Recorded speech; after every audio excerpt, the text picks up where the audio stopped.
ઉમરગામમાં અંબાજી મંદિરમાં અંબે માતાનો 41મો પાટોત્સવ ઉજવવામાં આવ્યો હતો, જેમાં યુવા કથાકાર ભાગવતાચાર્ય શાસ્ત્રી હાર્દિક શુક્લ તથા તેમની વિદ્વાન ભૂદેવોની ટીમ સાથે વેદ મંત્રોચ્ચાર સાથે નવચંડી યજ્ઞનું આયોજન કરવામાં આવ્યું હતું તથા મહાપ્રસાદ ભંડારાનું આયોજન પણ કરવામાં આવ્યું હતું, જેમાં હજારો માતાજીના ભક્તોએ મહાપ્રસાદનો તથા યજ્ઞનો લાભ લીધો હતો તેમજ મંદિરના ટ્રસ્ટીઓ દ્વારા દાતાઓનું સન્માન કરવામાં આવ્યું હતું તથા સેવા બજાવી પાટોત્સવ કાર્યક્રમને સફળ બનાવાયો હતો।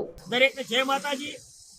આજે અમારે ઉમરગામમાં 16 સુંબામાં પ્લાટ ફળિયામાં માં અંબાજીનું મંદિર આવેલું છે। એ અંબાજી મંદિરમાં જયંબે ધાર્મિક ટ્રસ્ટ દ્વારા 41મો પટોત્સવ ઉજવવામાં આવી રહ્યો છે।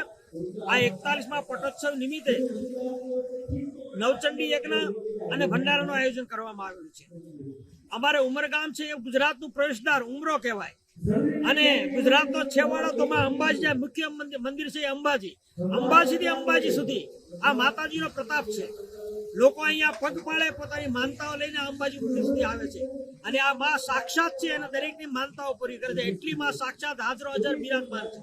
એ માતાજીનો આજે વિદ્વાન બ્રાહ્મણોના મુખેથી નવચંડી યજ્ઞ અને હજારો લોકોનો ભંડારો રાખવામાં આવેલો છે જયંબે ધાર્મિક ટ્રસ્ટ દ્વારા।